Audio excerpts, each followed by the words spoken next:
Hey, thanks for listening to Starter Set Season 2. Before we jump in, I just want to highlight our YouTube channel. We have a whole bunch of stuff going out on YouTube for the upcoming Lorcana release that you can check out. Go ahead and grab the link to that in the description of this episode. And then, with the intro done, I'm going to hand things over to me and to Ian and to Gibby for the main episode here, talking about fights in tight spaces. Thanks for listening. Hello and welcome to the Starter Set Season 2. I think this is episode, four? Five? No, we did 3 of Warp Forge and 1. Yeah, so this would be 5. Yeah, this would be episode, totally. 3, my lord. Pick number 3. we know where we are, for sure.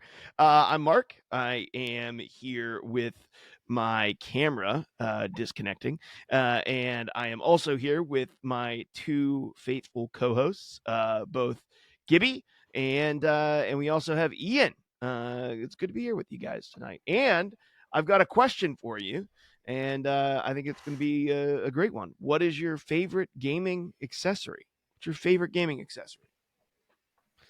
Gibby, I'm going to make you go first on this one. Okay, so my favorite gaming accessory, I'm going to consider some of the in-person physical like D&D stuff that we do as gaming. I'm absolutely considering that within the realm of gaming. And I think it's a very simple thing, but one of my favorite accessories that I've picked up is I have a dice tray. Now, actually, because I have it below me that I can show you. So because we're on YouTube, we have that. I've got this nice dice tray. This is the cover of it, but it has an outer ring that I can put all of my a good amount of dice in, and then on the inside of it, it's got the kind of that felt material for rolling. So it's got everything in one spot, and this has been a game changer for me in being able to keep all of my dice, or at least a portion of them, handy and like ready to go. I can also use the inside top of that lid for rolling my dice. I was really tempted to pick dice in general, but I also don't own expensive dice. It's like I think I own one set of metal dice in which I was gifted. I don't own any gemstone dice or anything like that, so I feel like I can't use that as my favorite accessory because it would be a cop out if I don't own. Dice trays are nice though. A good dice tray. It's a simple accessory, but one that is so applicable and functional and needed. So yeah. I'm gonna go with that. My nice dice tray. Bro, I have a hard time with this. I'm thinking through the various gaming accessories that I've purchased. I have a pretty nice neoprene, I don't know, probably 4 foot by 6 foot mat that I can put down on a table that I really love. I just bought this dope carrying case for my Star Wars Legion miniatures. It's this plastic clay case with a clear plastic front door that slides metal trays into it, and then you super glue magnets to the bottom of your minis, and they all stick to the metal trays and they don't move. And then you just slide the trays into this case, and it stores all your stuff that's painted, completely safe, and has a handle on the top of it. So you literally just grab this thing, close the door, snap shut, throw it in the back of your car, and you don't have to worry about your minis, big or small, moving anywhere because they're all magnetized to trays. They're not going to snag on one another. You don't have to stuff them all in endless layers of foam like you do a lot of other sort of miniature carrying cases. That's a huge pain in the rear end. I think that's probably my favorite recent purchase for gaming accessories, but I'm at the point of life right now with 2 kids that so frequently I just buy accessories because I have too big of a shelf of shame and now a Steam library of shame where there's so many games in my Steam library that I haven't gotten to.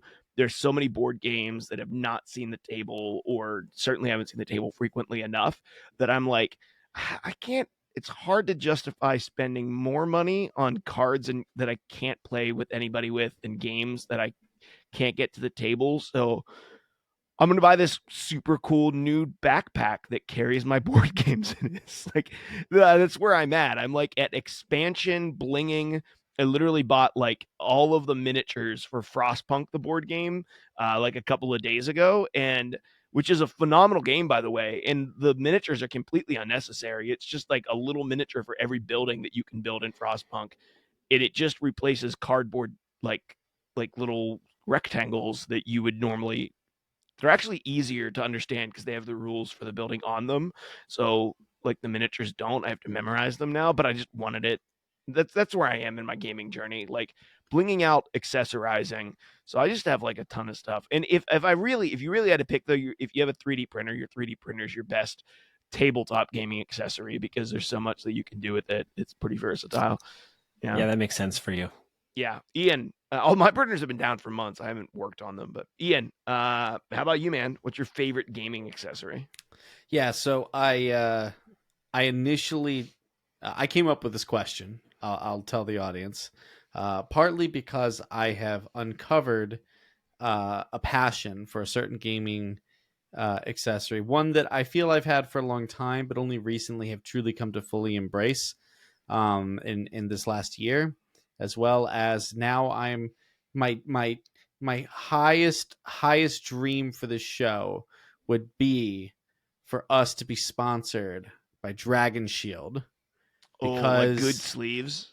good quality, fresh out of the pack, re-sleeved, Oh, and having played so much more Pokemon and Lorcana recently, early on when I was first getting back into the card games, and I was like, ooh, do I want to, do I want to use some old sleeves? Oh my gosh, they shuffle beautifully. They're so slick. It just feels so good in my hands, and the thing is that like I tried to use some old sleeves, like I de-sleeved some old like L5R cards or versus system cards that of decks that I didn't care for and didn't feel sentimental value towards, right? But quickly it became clear, they're old, they're a little stiff on the shuffle, and I'm like, and as soon as I cracked that first new pack of Dragon Shields, it's like almost as big of addiction uh as actually the cards, because I'm like, oh, they shuffle so good, they feel so good in the hands, like chef's kiss. Good So sleeves make a difference, man. so my pie in the sky dream for the channel, both either the YouTube or the starter set or just our community in general, is to work our way up to being sponsored by Dragon Shield. So calling the shot there, but so that was my initial thing. And then Gibby talked about something that had sentimental value, and I'm like, oh shoot. I came up with this question with an answer already in mind, but I didn't think about the sentimental angle, and I had to bust out a little bit of a brag here. I had to bust out my Is like a playmat. game mat. I knew it. I Oh. knew that it was going to come down to a playmat for you. That was what I anticipated you going with, was playmat, Yep. because I've always known you to be a big playmat connoisseur and I'm a have a lot playmat of guy. pride. Have a lot of pride in the playmats that you use underneath of the games. I have a lot of pride in the playmats that I've won, because that's not so much a thing anymore. I found this out with, although actually the new Lorcana tournament series, they've added a playmat that can be won by Okay. players, which is cool. But like Pokemon doesn't do this so much, from what I can tell, compared to back in the day, Versus System, Legend of the Five Rings. You'd have to top an event to get an official playmat. This was before the big takeoff of Etsy, right? So you either had to buy a generic, not as cool looking one, or you had to earn it. So just for the audio listeners who didn't get a chance to see that playmat over YouTube, describe the playmat for us real quick. Yeah, And why it's important to you, and then we'll jump into Fight Site Spaces. So I don't know. Do you know this story, Mark? If I told you this one, I probably told you the story of the event, but I don't know if I told you about the playmat. I probably have heard the story, but I have not actually seen the playmat before. Well, it was from the last big Versus System tournament that was run on the East Coast about a year after the game had been canceled. And the community was still big and organizing events and trying to, petition for the game to not be canceled and all that stuff that never ever ends up working, as we know, right? But this was the last one kind of on the East Coast. So we had the DC Mega Weekend, and it happened literally like 2 weeks into my first semester of college. And so I'm in my first sort of few classes, doing the syllabus week and everything, and my first 2 or 3 weeks of classes, totally not at all focused on on class, but focused on trying out for the Ultimate Frisbee team while religiously deck testing for this big event that I know that my that I have my dad was going to come up and join in for, because he played this game, and another friend of mine as well. And so, anyways, 2012. The year of the Spider-Man playmat. Mm-hmm. Yeah. Anyways, It's pride and joy. So I love it. anyways, yeah, I have a lot of pride in it, especially because it has Spider-Man on it. Because I played Spider-Man to that event, and it was not like it was a good deck, but not like the meta-ist deck. And the guy that I beat in the finals in Swiss rounds had sassed me about Spider-Man. Had been like, "Oh, you're playing Spider-Man, bro? Like that's no good." And then you beat him. And then I beat him in the Little does finals. he know. And so so the thing with this is that they didn't have an official playmat, so they had to hire designers. And my dad, who at the time was significantly more skilled in graphic design than I, designed it and pulled Oh, a bunch that's of dope. stuff. And so we decided together. Everyone in the top 4 got one of these, and we decided it had to be Spider-Man with a sassy quip to rub it in the face of the second place guy. So, anyways, that's the story. Oh, that's a I'm great story. extremely proud of it. I should probably we'll probably need to retire it and get it framed, but I'm still playing on it for a That's while dope. longer. Yeah. That's dope. Oh, that's a great story. Great story around a cool accessory. Mhm. Well, with all the accessories that we can't use other than computer monitors and gaming mice, we've been playing Fights in Tight Spaces over the last couple of weeks, and we're talking about that here on the show, giving a review on what has quickly become, for at least some of us, I think maybe all of us, one of the games that we've really enjoyed quite a bit in comparison to a lot of the other games that we've played, card games that we played since we started the starter set in 2023. And so we want to continue that conversation today. We want to take an honest look at some of the difficulty settings of the game. We also want to take an honest look at maybe some of the stuff that we don't love, if there's anything that we're like not super hot on. And then we're also going to talk about our favorite like starter deck, along with some gameplay features. So we got an action-packed show for us today, and I want to hand things over to Gibby. Gibby, why don't you tell us a little about your week in Fights in Tight Spaces, and also just kind of like what are the difficulty settings that you tried out, and did you see any success? Like, if you had any success with it? Yeah, so my overall my gameplay with Fights in Tight Spaces was, I'll say, moderate, right? Like I definitely played through. I got through my first full run, and I was like, okay, I didn't win my first full run, but I was like, I think I'm beyond this. Like I'm ready to keep going. Like I want to keep like working my way towards towards higher difficulty. So I went and like jumped a difficulty or two, and I went from suave to classic, like out the gate. So instead of it being kind of like the relaxed playthrough that as they're describing it, and then the standard difficulty with rollbacks, I went to the original difficulty settings, which so I felt like that was kind of more of the true experience that I expected from a difficulty perspective anyway, in a roguelike deck builder where you don't get the chances to redo things. Like I don't take my progress in a game like this so seriously where like if I make a mistake, I'm like, I shouldn't have done that. Like I should have made a different play. And if you lose the run, you lose the run and you start over. Like, and it's just fine, and you have fun with it. But I wanted to challenge myself a little bit to get to there, and see what I could see how I could do. Upon kind of raising the difficulty to that classic level, I did go through and start playing more of the starter decks. And I did, and I guess I'll save that conversation for what my favorite starter deck was into later on in the conversation. But I really kind of tried all of them, all of the ones at least that you have the ability to play. Sure, you have And to unlock some of them throughout the course of the yeah, game too, right? right. So I eventually got to being able to play most of them, and I do have a favorite. Um, I find I didn't here's probably my biggest takeaway, and I might be different than some things that you guys liked or didn't like. I actually didn't like ever playing defense in this game. Like Oh, okay.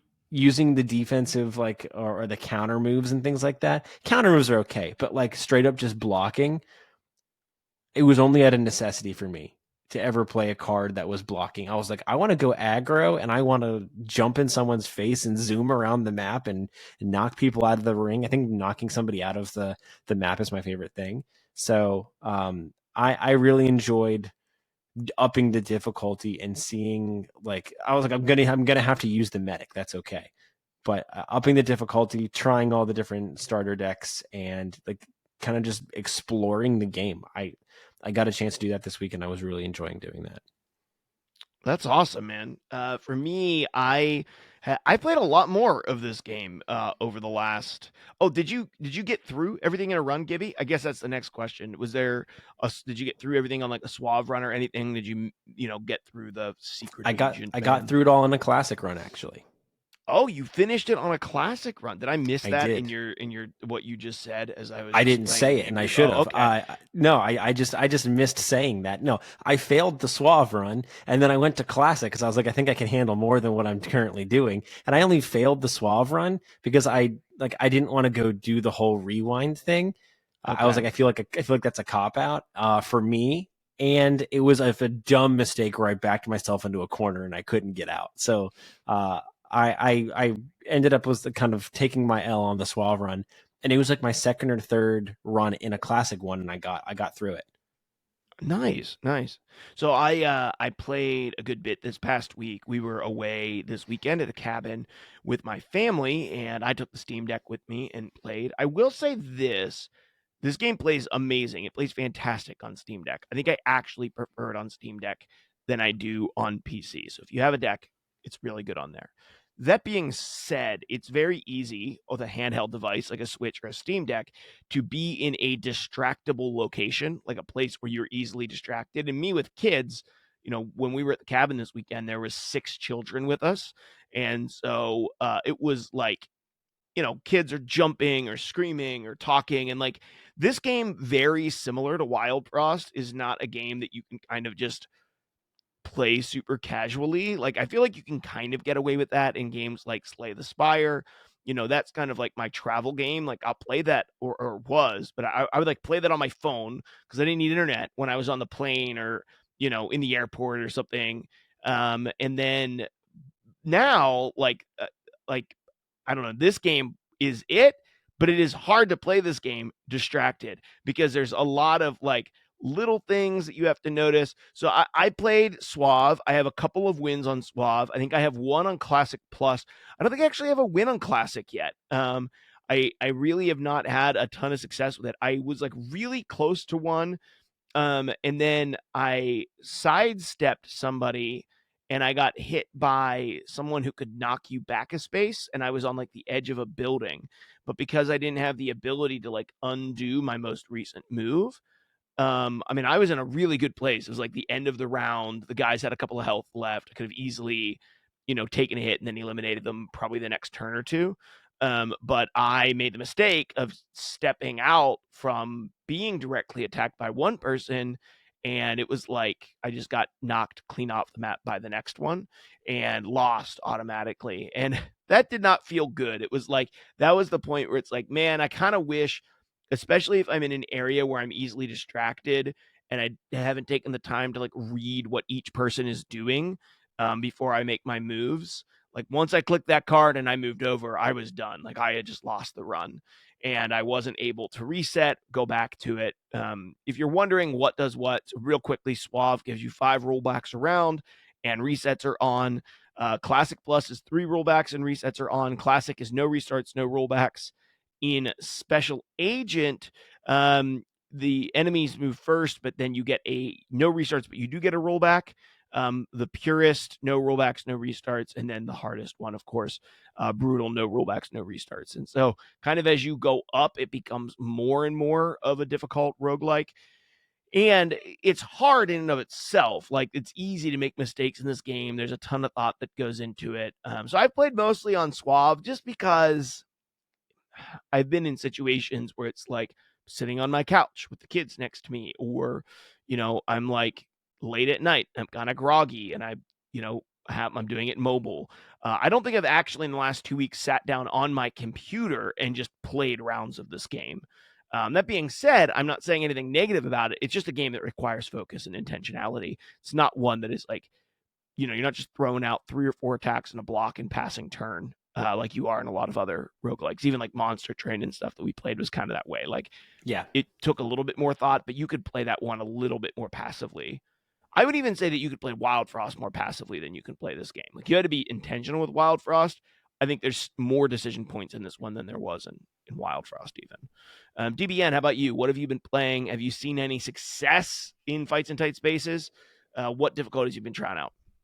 Yeah, so I actually have not beaten a run yet, mostly because I have only really done 3 runs so far. They're not short. They're not short, and I definitely take my time on them.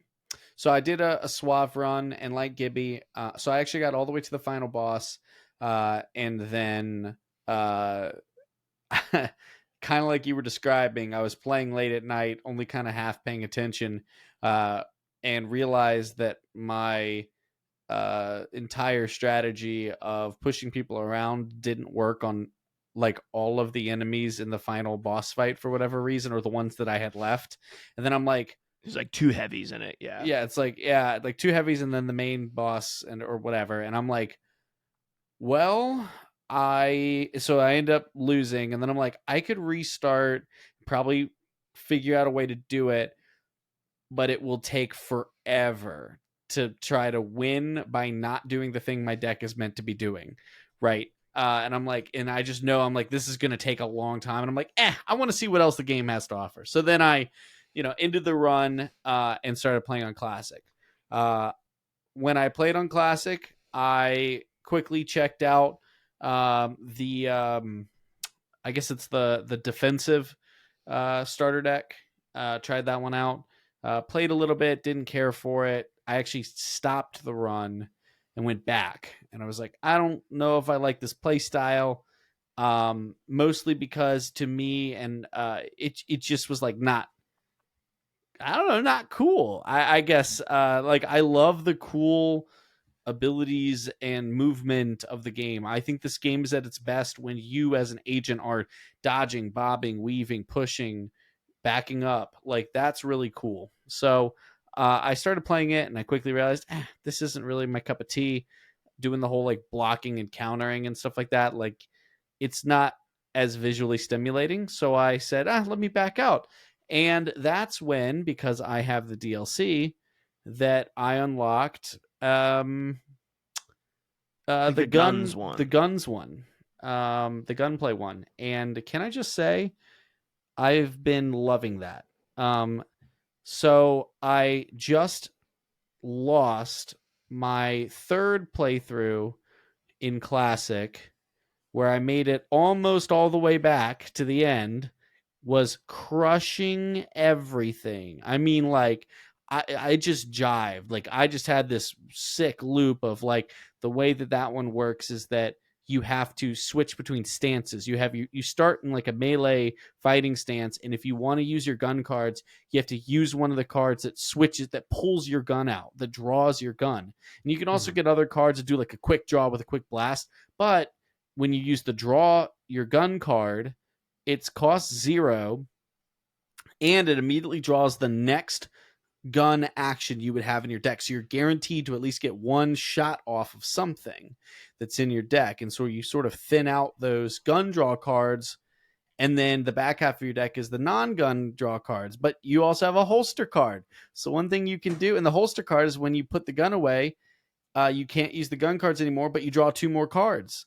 So you can have these really sick turns where you're like, draw the gun, blast, holster, draw 2 cards, focus, get another momentum back, redraw, blast, blast. It's just really cool.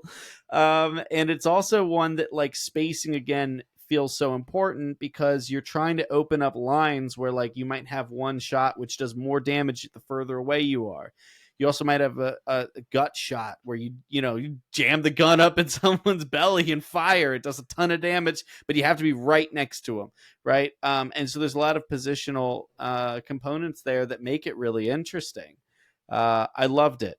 Unfortunately, That's awesome. I hit an event right at the end, and it was like 50-50 chance you either get like an upgrade or a whatever the penalty card or penalty effect or whatever it is. Sure, injury, I think that's right. And I was like, oh, I haven't gotten an injury. They can't be that bad. Like, I had that up to that point, I had never gotten an injury card. And me thinking about like the cards in Slay the Spire, right?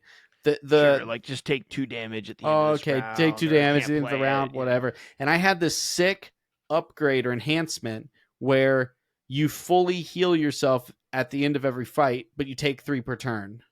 And I had built this character so that I went to the medical tent or whatever every chance I could and bought max health.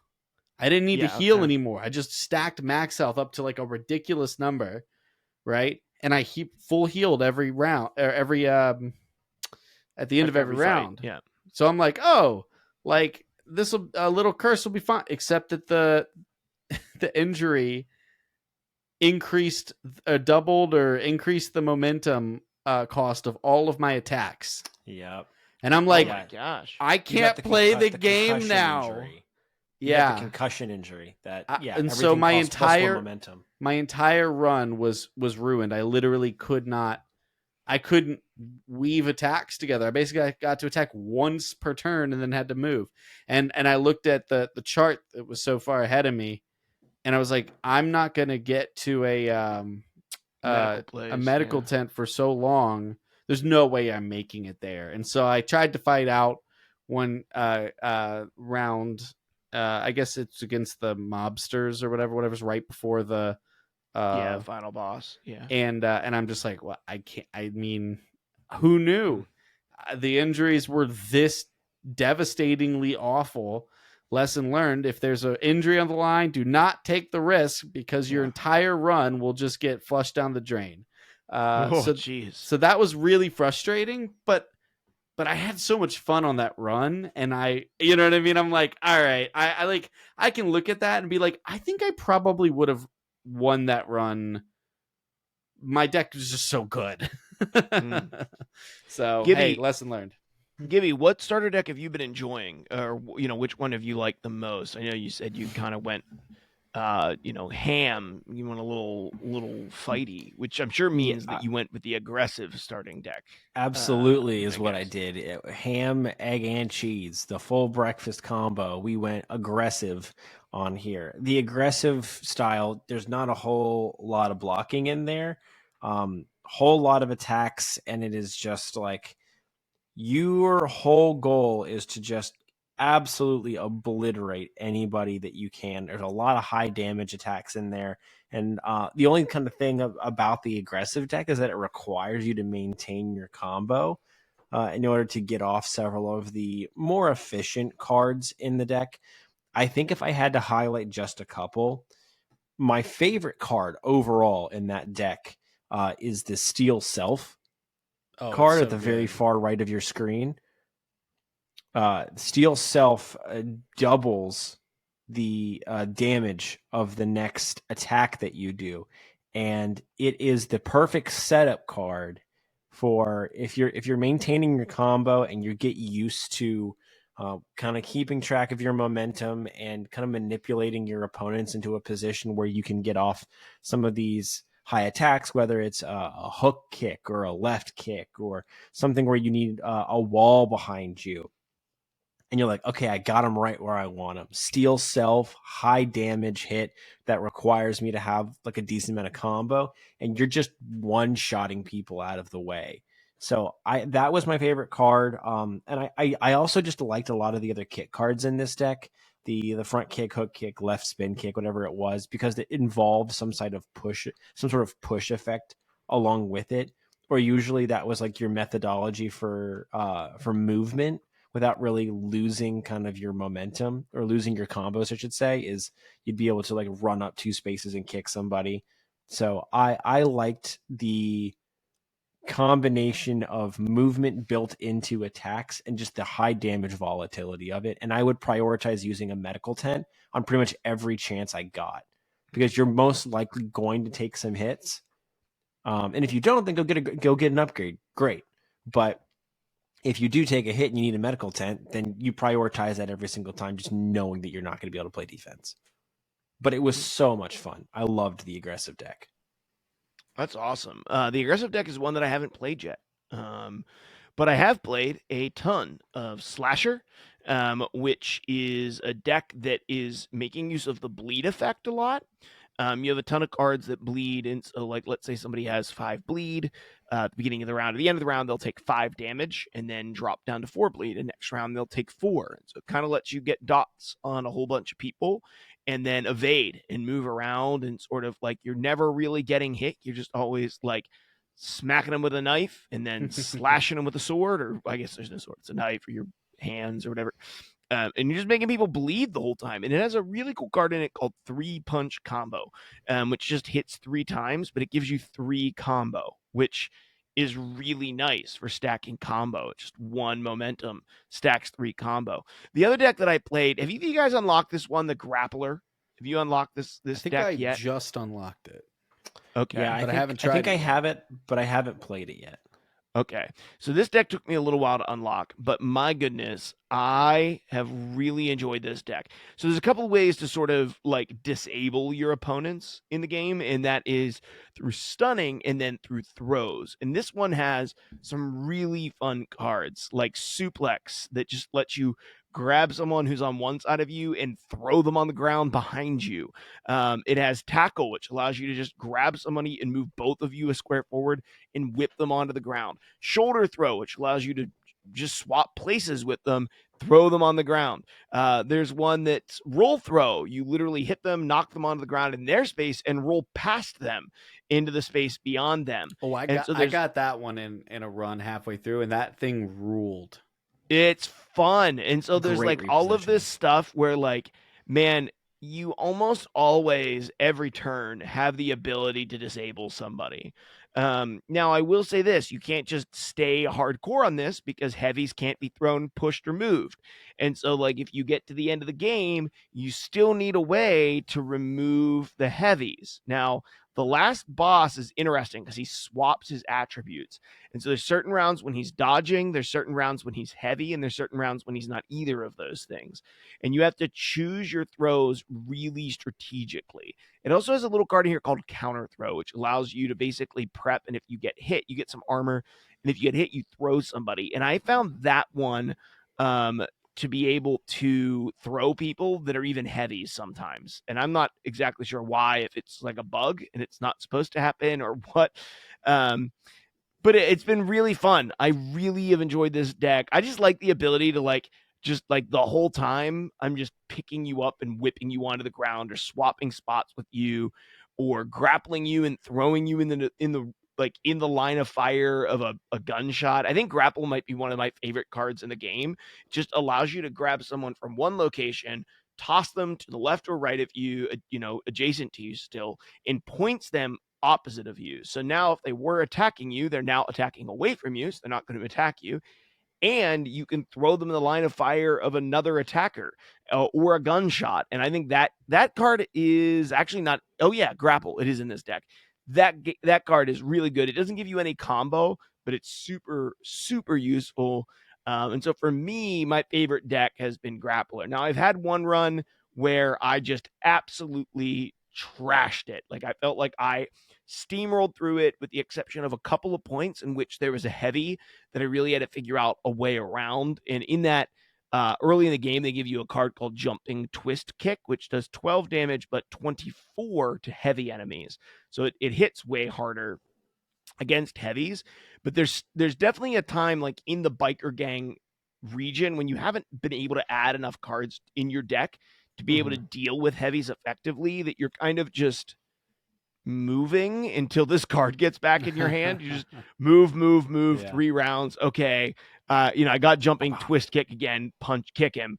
He has 60 health. Well, we're going to be doing this 3 times. And there's definitely a point like earlier in the run where that's going to happen. But you just, as long as you're cognizant of the fact that you have to add cards that aren't just keeping you with a singular strategy, which I think is where the combo cards in this game come in so handy. And that was something that I learned a lot this week, was the importance of diversifying your deck as you go with combo cards so that you can build up that combo, you can get those free attacks. I talked about this a little bit on last episode, I think, but it was re-emphasized as I've been making runs this week.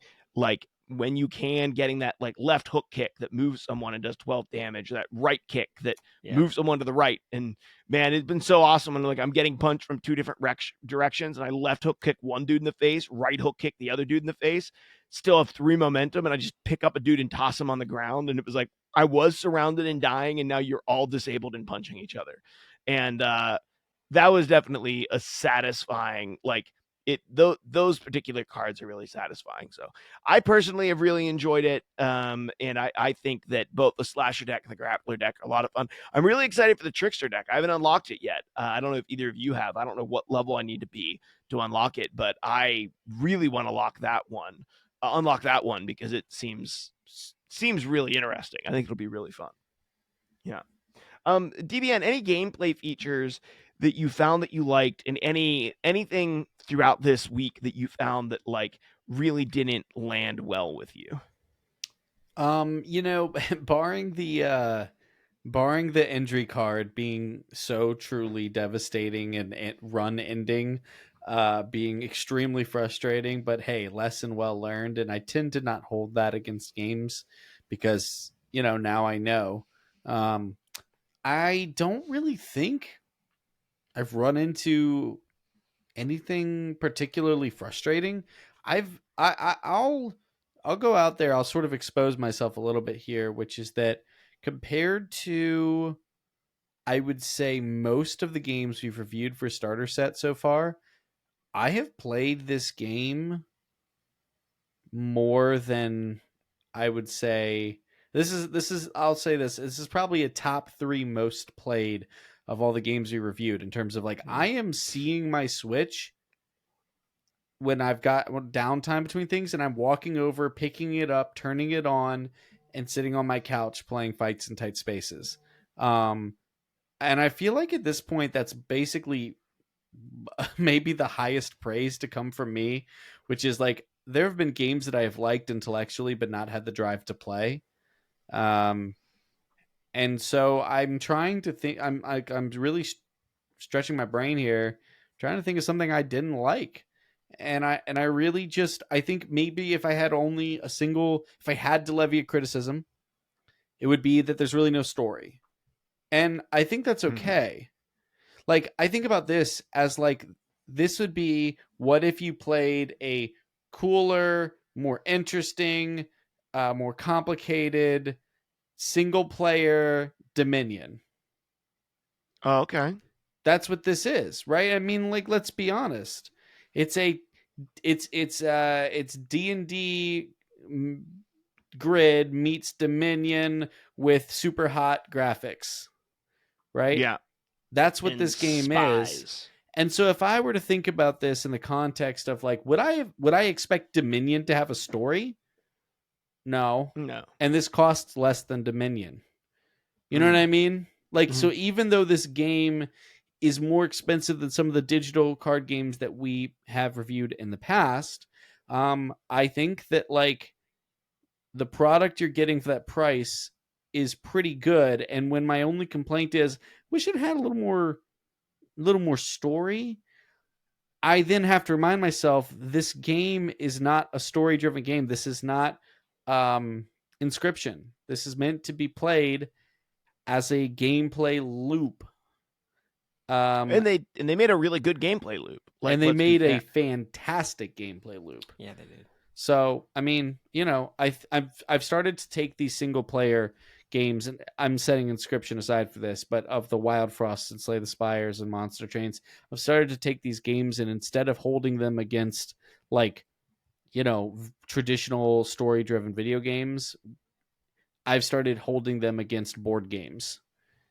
Mm. And that has sort of changed my perspective on the things that I might or might not complain about. And as far as gameplay features that I like, um, I've gotten a lot better at learning the symbols, learning to look at what a character is going to do ahead of time. I think that early on, I definitely underutilized the camera spin. And now that the camera spin exists, I use it constantly. I also have enjoyed occasionally, not frequently, but occasionally clicking the replay button and seeing a particularly cool fight that I had playback, not at cinematic level speed. Though, I mean, boy, wouldn't that be cool if it had like cinematic level speed for the fights? It's not quite That'd be like dope. that, but it's a fast, quick replay of every move taken in the game. And there are some that like just look epic and you'll know like when you finish a fight, you're like, yo, I did some sick stuff there. I bobbed and weaved and pulled out my gun and shot a dude 3 times in the face and then turned around and kicked somebody. I want to see the replay of that, and that's been super fun. And just that's a feature nobody would have missed if they didn't include it. Like literally, Yeah, that's something that like nobody would have been asking for, no but one they would have had it. asked for that. The other thing that I'm excited for but haven't tried yet is the drafting. Have you tried the drafting I've for a new not. starter deck? I've been like a little hesitant to try it, but I'm excited to. I'll report back next week because I think that that's really cool. And again, so like there are features in this game that I still haven't explored yet, despite spending, I don't know, what, probably close to 20 hours on it. Maybe not quite, but like getting close, right? And dang, they packed a lot in a little package. Yeah, There's a. I want to go to Gibby here in a moment, but you're 100% right. Like there is a lot. There's a lot to enjoy about this game, and you're right. There isn't a story, but it's like they didn't want. It's like they knew that, right? They're like, we're not creating a story game. We're just creating a really We're good creating gameplay a loop. context Yeah, or and it has a pretext, it really. has a theme. The theme comes through. It's not that the theme Yes. doesn't come through, but there isn't a story there. You're right. Um, Gibby, how about you? What are some of the gameplay features and things that you've really enjoyed? Is there anything throughout this next week that you found to be frustrating or difficult? For me, the gameplay features, I should say, that I've really found um, enjoyable in this is you already got one of them, Ian, which is I really like the cutscenes and the ability for you to kind of modify them in the settings as well. I think that is a really cool feature. If you haven't gotten a chance to go around and just play around in the settings, it almost feels, because the game is so simplistic in a way, like that is the options are actually relatively impactful. Like even like something that's so kind of like black and white like this game is, dark mode is awesome. And I know that sounds so dumb and basic to say, but dark mode is so cool when you're going through that. um I don't really have a whole lot of complaints for this game. I think kind of something we've already touched on is probably the biggest strength that we mentioned from our first episode, with it being so, like, I don't want to say simplistic, because it's not a simplistic game, but where it's like eliminated a lot of like white noise out of like the complexity of all the distractions from the actual gameplay. Now that we're in it, we've played a good amount of the game, and we're a dozen hours, if not more, into the game. That's almost kind of now transitioned to like a desire of like, this game is so simplistic and cool and streamlined.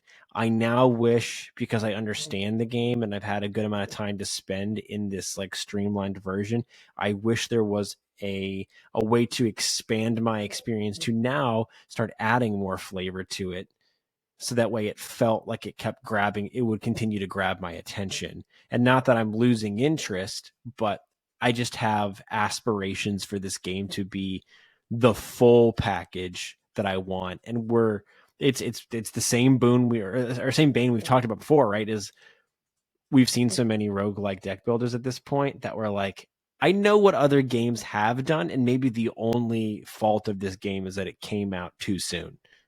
Like, had the game had maybe more context of some other roguelike deck builders and what others have done, maybe they would have had inspiration to maybe add a couple more features to it, or maybe they wouldn't. Maybe they would have kept the game streamlined, and I don't think there would have been any fault to that too. But yeah, there are more enhancements or more customizables like that I would have loved to have seen in the game. I'm not upset that they're not there because the game itself is so really great, but even just simple stuff would have been really cool. So yeah, I would have loved to have seen a little bit more overall, but I'm happy exactly where it is. For me, it's interesting you say that because I think there's a certain amount of the simplicity in the game that I really like. That like there's like very little fluff. Like there's very little stuff that's in the way. It's like you get into it and it's quick. Um, at the same time, I didn't know that dark mode existed, and now I do, and I just turned it on. And oh my goodness, I need to look through options more often Yeah, isn't because dark mode dope? oh my gosh, it's so good. I'm It's gonna need to real find good. that. Why is dark mode so good? It's great. It's really good. It's And like, actually makes everything if you stick out. honestly, this just feels like the most stereotypical gamer thing is to geek out over a dark mode on something. We're all just nocturnal creatures of the night that I can't stand for a know. game or a Flip screen the color to be spectrum bright. on me. Literally, just it's just so funny. But I like it a lot. I like it. I like it a So lot. good. How to So, win over your yeah. gamer audience? Make a dark mode. Make a That's dark it. mode. That's But all honestly, it takes. but like there's a certain extent in which this is a game that if I was sitting up at night at my PC, I would boot this up and just play it. And dark mode actually makes a difference for that. Like Yeah, because that's true. because I want to play a game that's kind of like easy on my eyes. It's dim like when it's like, 11:30 or midnight, like that's the game I want to play a game like that. And so I actually love that. For me, I don't think there's any gameplay stuff that I'm missing in this game. I will agree with DBN that I wish there was more story to it. Specifically, I just wish that the dialogue between me and the agent advanced a little bit, or changed between one play to the next. Just some variance. The fact that I choose the biker gang and every time I get basically the same line, I think that's Yeah. one of the really interesting things about like because I'm at the same time I'm playing Hades right now. I was just Because about it was to on invoke Steam. Hades. I was Yeah. literally Hades And, was like- coming out of my mouth. Like, And there's like little things in Hades where the gameplay loop is actually the same it's every exactly time. the same. Yeah. But you come back and it's like, oh, I'm talking to my dad and he's mad about this time, or I'm talking to Achilles and he is addressing this. And so there's like this little stories that are really just voice lines and dialogues and location that the characters are standing, that they're not really doing anything new. They're just They're in the same connecting place or you, they're though. not in that place, but I'm connecting with them. Like recently, like the musician, the bard has started singing Mhm. because I had enough connections with the other bard that's in one of the Yeah, layers of hell. Orpheus. And like it would be cool if there were little things like that in this game that I don't know that you would call it theoretically story. I mean, there's a story of Hades. You are the son of Hades and you're trying to escape hell. But it sort of advances as you go, as you get closer and closer to the surface. And I do kind of wish there was a little bit of that in this game. If I had a complaint, and this is a very basic complaint because I think the game is excellent, that would be the only one that I kind of wish I had a little question about, like, what kind of secret agent am I? And like, Mhm. oh, am I uncovering some new secret agent, that different person, villain who might be at the end? What was his motives? Why did he betray us? Like, who is my guy? Like, I think all of that stuff could have been added to this game, and you could have like such a unique, cool, simple, like super villain and like turncloak storyline that could be part of this. That would be really fun to watch it play out, and it could be nothing more than literally voice lines. It didn't even need to be voice lines; it's just text boxes in this Yeah. game.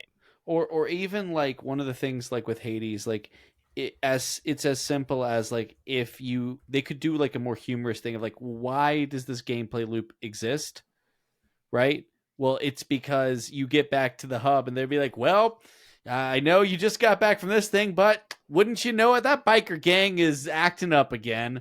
Better gets the life of an agent. Yeah. Crime never Or sleeps, like, right? there's a Like, new biker gang in Detroit now, yeah, there's a new or, biker game. Funnily enough, they're using the exact same tattoo patterns. Like, yeah, I don't know. So you could have had fun with it. You could be serious a and little have tongue tell in a cheek. story. Yeah. There's a lot of ways you could handle it. Again, that feels like to me, the only thing missing. But Yeah, and I would agree with that. I think the gameplay is addictive as heck. I think the aesthetics are really well done for the game that it is. Slick. They're basic but slick. They're clean.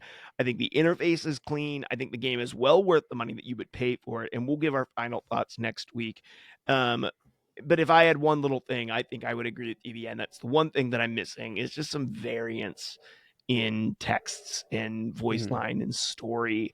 I was actively disappointed when I finished my first run and came into my second run. And I was like, "Oh, I wonder what's going to happen this time." And I clicked the biker gang, and I had the same exact line. And I was like, "Oh, okay, this is it. Like this is all yeah. that it's going to be." Yeah. But And I was like, again, I was a little disappointed. we don't hold Dominion to those standards. Sure, Dominion has no story. Like sure. if you know what I mean?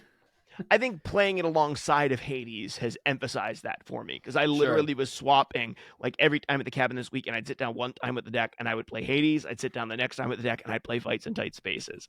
And so like they're both roguelikes, right? And so I'm super hooked on those right now. Like that's all that I'm playing is roguelikes. I'm not playing anything else. And so like I have that comparison. Rogue obviously Hades is a bigger budget. Obviously Hades is a really popular game. It's going to be way more popular than what this game is going to be. However, like Yeah. it's a small thing, but it could have been a cool thing even without any voice lines. So Not to belabor the point, but this reminds me of there's a board game called Revolver. It's pretty fun. And I recommend it to people who can find it at a good cheap price. I don't know if it's still being printed right now. I don't know. I got gifted the one copy I have. But it comes in a little tin. It's got this crazy looking dude with 2 revolvers in his hand. He's an outlaw. But basically the game lays out the premise of it's a 1v1, but it's a what do you call it? Where the two sides aren't the same. Non-symmetrical, asymmetrical, or asynchronous, whatever thing. But basically, as you play the game, it tells the story. But and that's the coolest thing about it. The gameplay is really fun too. But like you're playing the story out of the sheriff and his posse, and then the outlaw band as they're duking it out and running into each other in the streets as they're trying to escape on the train. Right, and you're moving from scene to scene through this story that you play out through the cards. You like I don't know. I'm still wish it was more. Part of being in the digital medium is that you can do more compared to a board game. But no one would ever look at Revolver and say, "Wow, Revolver did this really cool thing of the story. How come the story wasn't different the second time I played it?" You know what I mean? It's not the same. I'm not trying to bail out, Fights in Tight Spaces from criticism, but I am. That's where my brain has been shifting recently on these roguelike deck builders, specifically like the single player ones that are focused on the gameplay, like Fights in Tight Spaces, is compared to something like, Inscription, which is really it's the deck builder is a vehicle for a narrative. No, this is trying really hard to be a complex, intense card game that you could put in your pocket and play over and over again. I'll just say this. If they put out a $10 DLC for this game that said, here's a new deck and a story mode that you can play through a story, I'd buy it in a heartbeat. Like, so that would be cool. The DLC has a second thing where it seems like there's a second story that plays out. I don't know how complex that is. Okay. So I haven't touched it yet. That might be worth checking out ahead of next week. But okay. I don't know. But I hear you and I agree with you. I mean, but anyways, I think that's like a it's minor in the grand scheme of things. Yeah, minor. It's funny because with other games, you would be like, the story's non-existent, and that game would be like, well, then it must be terrible. And like for this game, it's like the story's non-existent, but it rules. Okay, weird. Yeah, but it's still good. Yeah. Yeah, agree. Well, I think that's going to about wrap up our conversation around fights in tight spaces. Next week, when we come back, we're going to give our final thoughts, and we're also going to give our thoughts on a more recent announcement from Riot about the future of Legends of Runeterra, a game that we used to podcast about quite a bit when our show was called Legends Cast, if anybody remembers those days. No, long gone. Oh, long gone. We're going to talk about that next week, too. We thought about doing a full episode on it, but I think we're just going to spend a portion of next episode talking about that, because if you've listened to the first 2 episodes of Fight in Tight Spaces, I don't think it's hard at all to figure out what our final thoughts and thumbs up or thumbs down is going to be for the game next week.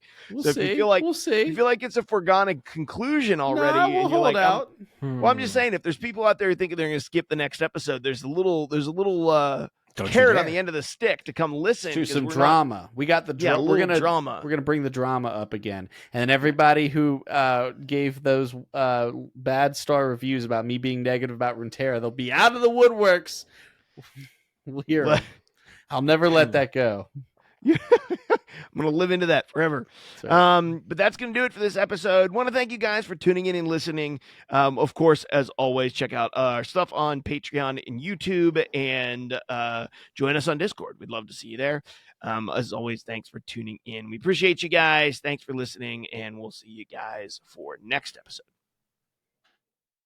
Hey guys, thanks for listening in and tuning into this episode. We appreciate all of you who support what we're doing here at Starter Set. Just want to let you know, we'd love to see you in the community. We'd love to see you come and plug in with us over on Discord. There's a link to that in the description of this episode. So grab that link, come over and hang out with us in Discord, say hello, join into the conversation. You can even record some stuff about card games and send it to us. If you're playing the games that we're playing, we'll include that in one of our episodes. So come on over and join us. Thank you so much for listening to this episode. And as always, guys, we'll see you next episode.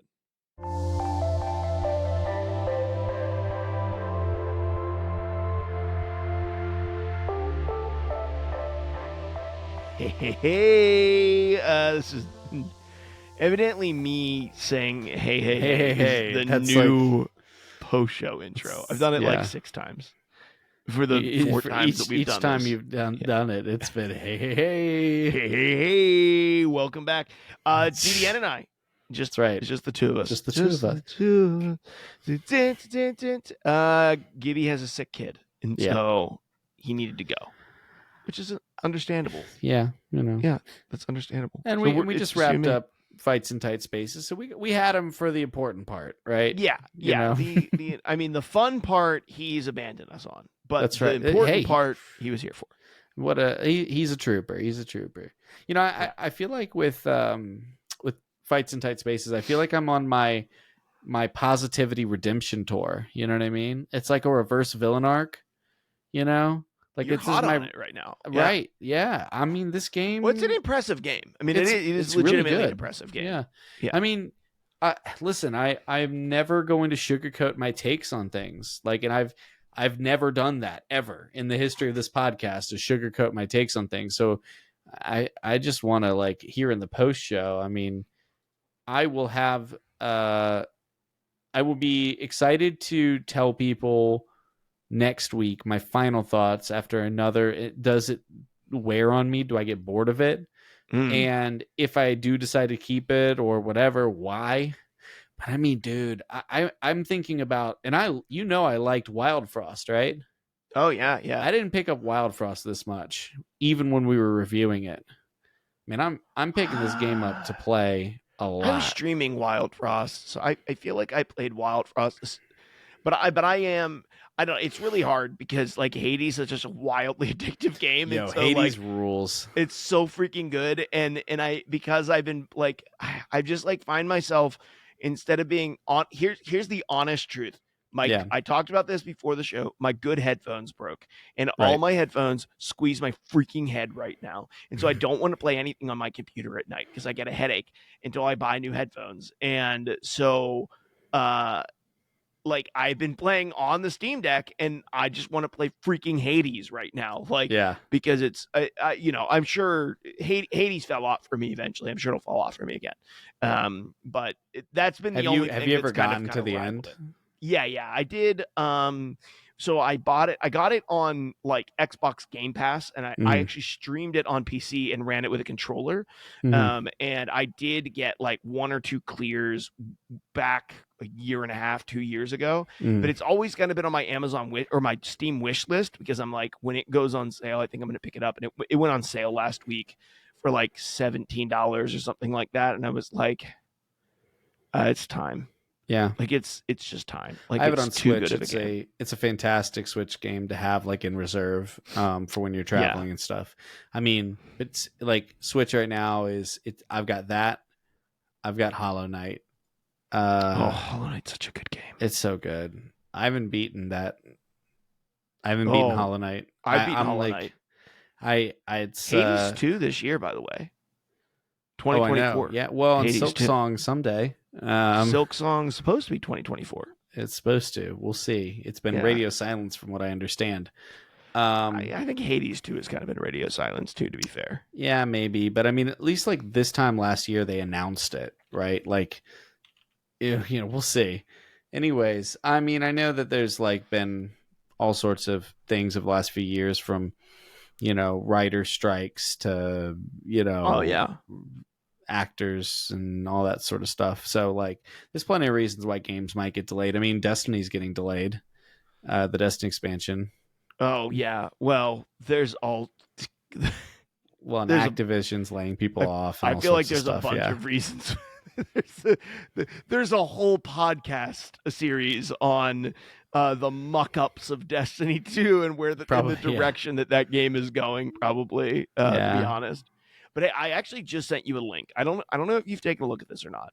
But this is a database of all of the cards for the first set of Star Wars Unlimited. Ooh, pull it up on the screen share.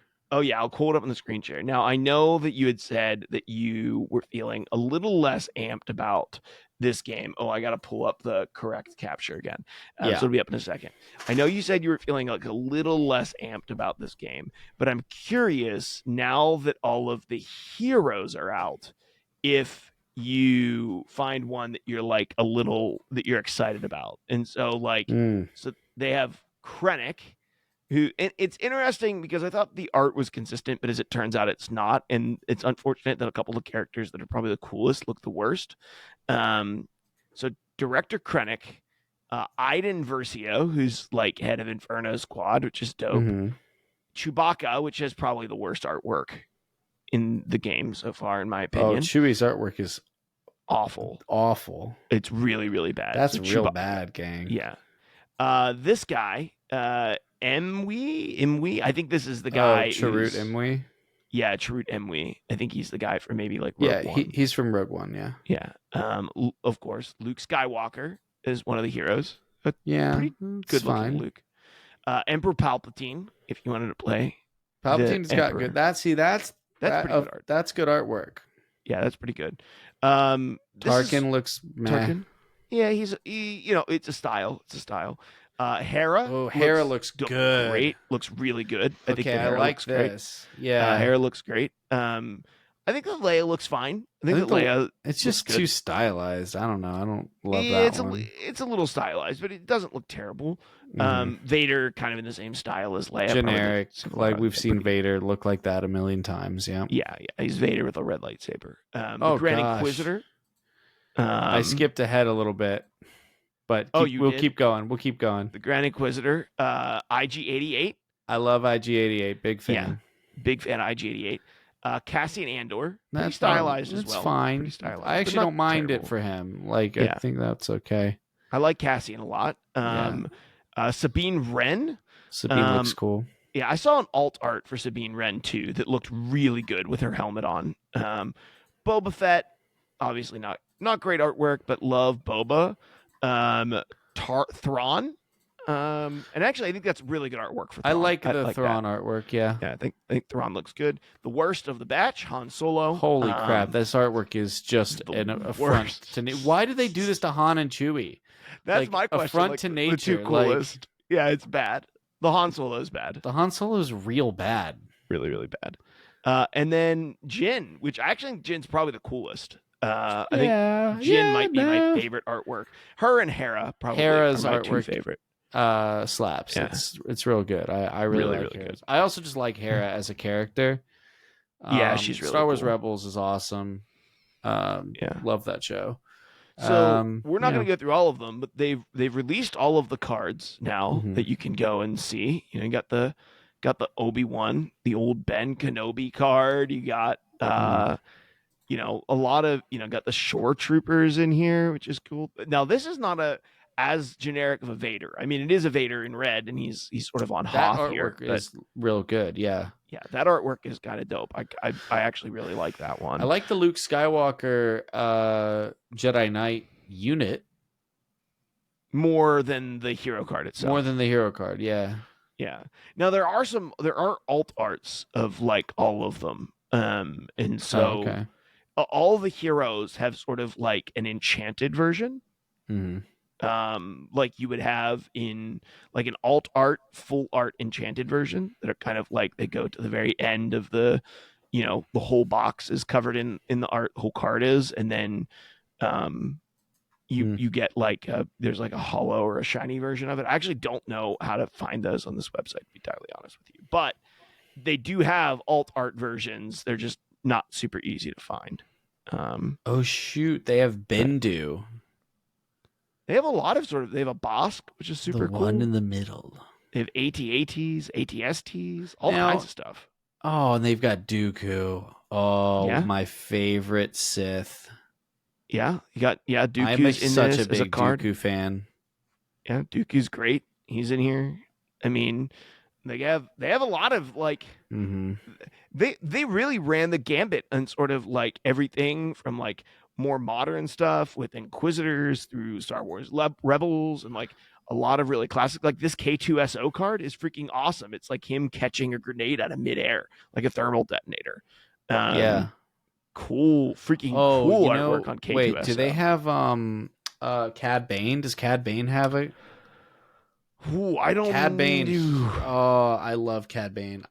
It's crazy. Like as a kid, I grew up with Boba Fett, action figure, and I'm a big Boba fan. Don't get me wrong, but Cad Bane's my favorite bounty hunter. If they don't have him yet, they don't. I just did a search. Okay, I would Dang. suspect that. I mean, he's such a loved character. I'm willing to bet that like he'll definitely be a hero in an expansion. Right? Like all of those bounty hunters will end up being a hero in an expansion. Cad Bane he leans into the Western aesthetic that I just love so much. Yeah, he really does. Kanan Jarrus is in the game. Oh, I love Kanan. Yeah, Kanan's cool. His artwork is okay. It's not so like so. I have this very big fixation with Star Wars Rebels characters because I watched most of Star Wars Rebels when I was delirious, at least sick. Like I was deliriously sick. And it was like the only thing that was making me less miserable was watching this Star Wars animation show that I'd never seen before. So it has a very special place. Very special place in my heart as an adult, being like, wow. Listen, was Rebels made for kids? Yes. Do I care? No. I love it. The General Akbar card. Let's freaking go. I love that. I think. Rebels is great. they've got Wolf, the old clone from Star Fox. No. I'm just the old clone, bro. What color is he? He's red unit. Oh, okay. I'll take a look.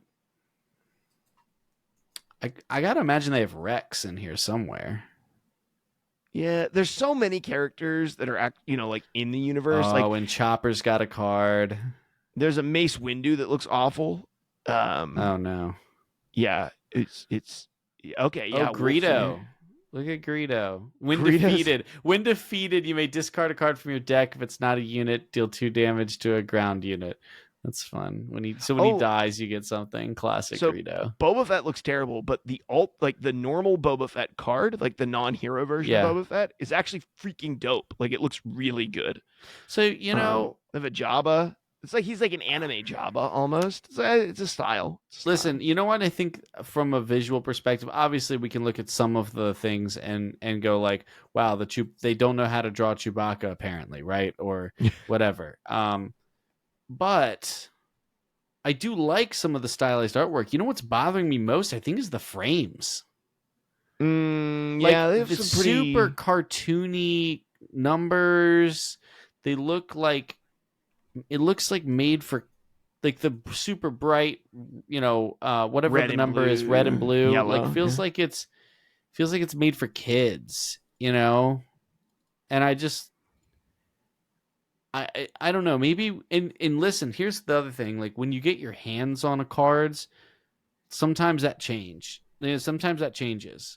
Like Yeah, that's true. like to be fair, let's be honest. Like I've got Lorcana cards in my hands right now. When you first saw the Lorcana cards, you were not going, "Wow, this artwork's good. Wow, this is cool."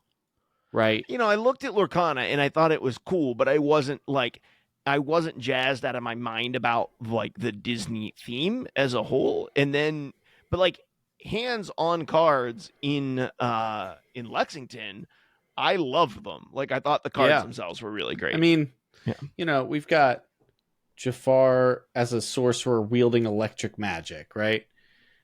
We've got a illustrated, not a picture from the movie, but an illustrated version of the scene from Mulan with them all, kicking in the air. And obviously, this isn't high fidelity for the people that are watching or listening. But like the artwork in Lorcana really just feels like it meshes with the framing, right? The structure and the layout.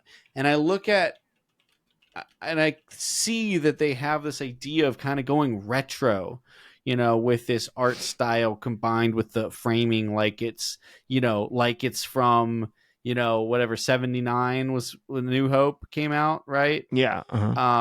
And they're kind of trying to lean into that, 80s aesthetic with the card framing and stuff. But I just don't know if it's working for me or not. And it's something I could get over. But like I'll look at some of these cards, right, and I'll be like, wow, okay, that artwork's pretty sick. And then I'll look at another card and be like, yeah, the artwork's fine. But when I look at a card that has sick artwork, I feel like the frame is holding it back. And when I look at a card that's bad at artwork, I think the frame is making it worse. The frames in Lorcana are like super basic, and I feel like the frames that they put in this game are definitely they're more complex. Yeah, they're definitely more complex. Like they have a ton of like, they're not just like Lorcana's frames are literally just black Lorcana's boxes. frames are designed to let the artwork be the primary focus of the card. Yeah, there's like a ton of sort of like design and artwork that is unique to the faction in Unlimited that is on each and every card. And yeah, I could see how that could detract. I'm going to kind of determine that whenever I actually get my hands on the game. Well, and hopefully we'll get an opportunity to kind of do a similar thing to Lexington at some point and all get together and play some games together and see what we think. I do love that Dooku card, though. So for whatever reason, like this website has a ton of ads that are I'm a sucker for the Separatist Army. Hashtag the Separatists were right. So really quick, if you're watching on YouTube, you can see like here is the original Leia card, and then the hero card, and then here is like the alt full art version. The that art allows the full art go bleed. That's pretty cool. Yeah. Do we have another full art we can look at? I was kind of looking. I didn't see one. Like this is the. I mean, I'm sure that they're out there somewhere. I was kind of like looking for them, and I didn't really. I know there's like these are super art, rare. It says 1 in 12 boxes. Yeah, because you only ever need one, right? So as a hero, your hero starts on the board. Yeah, so but you that only ever need one. They're going to be so expensive. Yeah, yeah. I mean, you're going to be able to get. I think their point was you can get all the heroes easily because there's one in every pack. But if you But want getting like the to blinged bling out. out, yeah, if you Yeah. want to bling out your deck, you're either gonna buy a lot or you're gonna have to trade Pony for it up. or like pay a lot for the blinged out version. I'm not seeing a lot of other like Well, full yeah. art versions online anywhere yet, but It's yeah. it's pretty cool. I'm not giving up on it. I'm being, honest. I don't know if it's my cup of Well, tea I feel yet, like but you're kind of like where I was with Lorcana, honestly. Like leading into the week of Lorcana, like I was not super jazzed about Lorcana, yeah. but it grew on me a lot when we played it. And if I had a group to play with, I would be playing Lorcana. Oh yeah, and You know, I think that at the end of the day, you know this about me. If the game's good, there's a lot I'll forgive. And it's Star Wars, so I can't even hate on it that much because I just love the franchise and the property. So yeah, yeah, absolutely. I'm really interested in it. It comes out here in a couple of weeks, so on March 6th, I think. So I gotta try to convince my wife that despite spending a bunch of money on other board games, that it's smart for me to spend a couple $100 on Star Wars Unlimited. That it's a maybe I need we to sell my Pokemon cards. well, there's probably you probably have some singles you could sell, some of the full arts and stuff. I have some decent, yeah. Get that TCG player count revved Or up, buddy. sell. Maybe I need to sell my Lorcana collection. Anything that I have in I Lorcana, mean, if convert it to Star Wars you're Unlimited. trying to send that Elsa Spirit of Winter my way, Oh, you uh, need that one? I do. I only own one. Okay. But anyways, we've got a lot of new sets coming out. The new Into the Inklands comes out this Friday. Yeah. Then you have Star Wars dropping. And Yep. then halfway through March, the next Pokemon set drops and rotation happens. And dang, it's gonna be It's be gonna pretty shake cool. up that game a lot.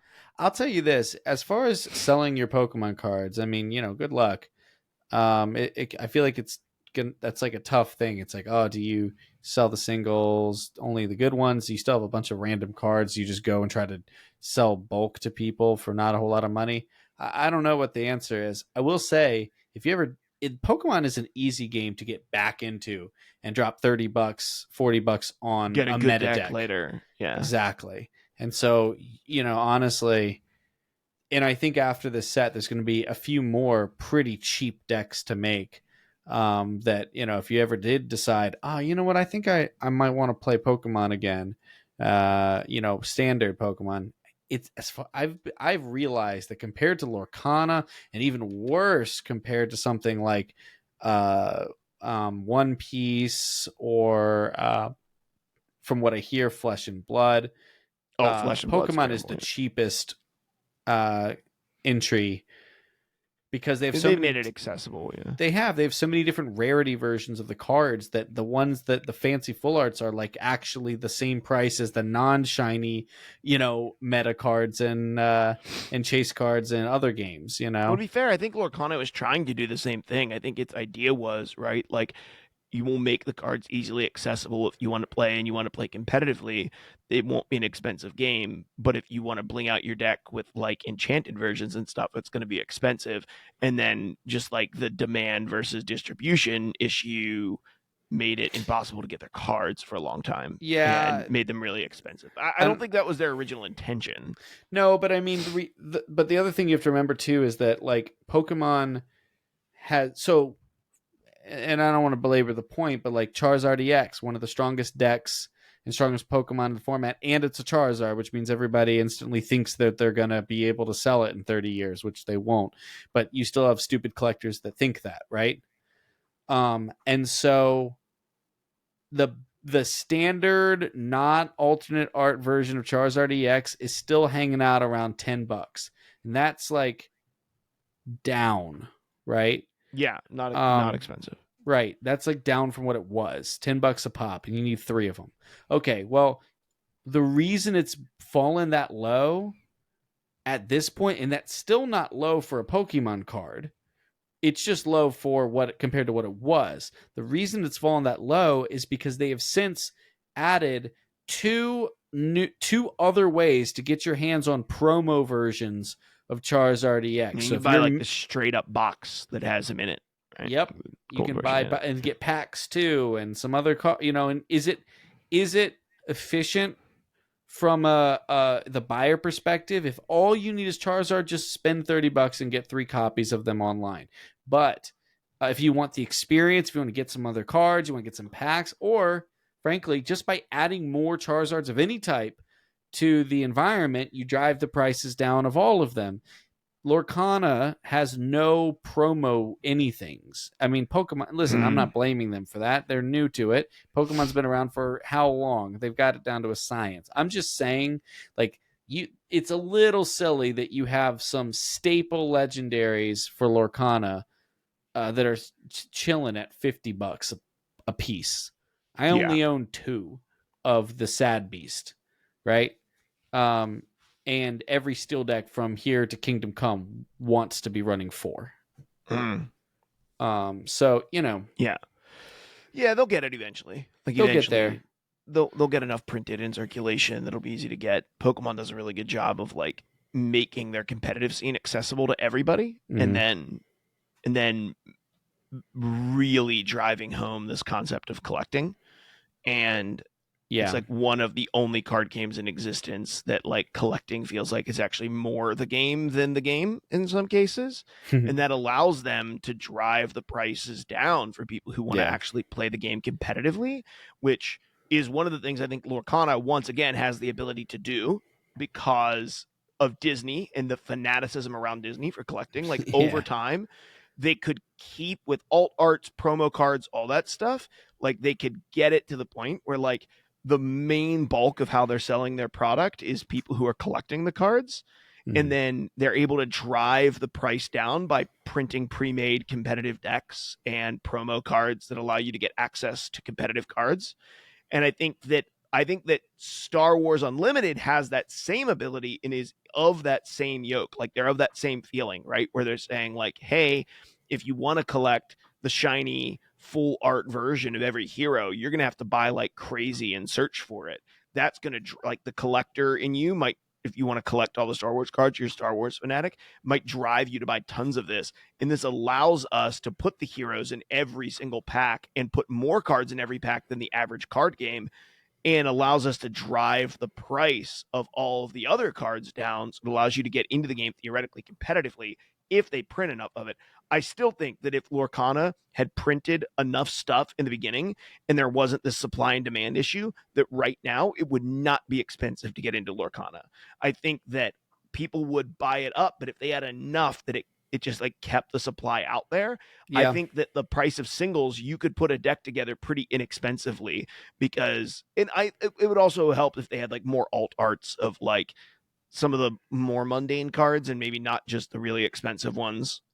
yeah. They also kind of butchered in my opinion, like the way that they applied rarities to things. I think one of the best ways, the most player friendly ways to do it is to not put the highest rarity on a general non-synergistic good stuff card, but mm, instead attach the legendary tag to things that are build around cards. And so you're not missing out if you don't get the Alice growing girl, because if you want to play her, you're basically building a deck around her. Well, that's not entirely true for her, but for the longest time, that's what everybody kind of assumed, right? Oh, you have to play her so she's not a staple by any means. You have to play with her in mind.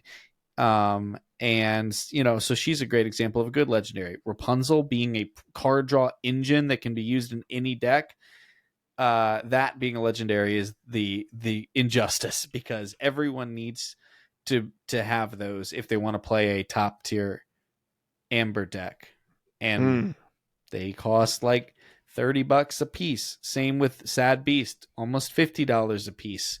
And I just watched the price on a whole new world double in the last week, because some cards got previewed that will go really well with that card, which was already a good card and was hanging out at like $8 or $9, and now is like 17, $18. just because of speculation on what's going to be good.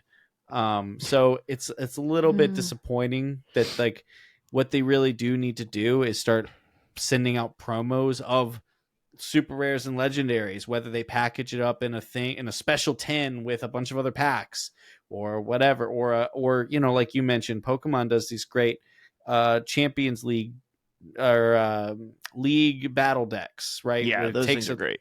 those things are great. They basically take you 3/4 of the way to a meta list, right?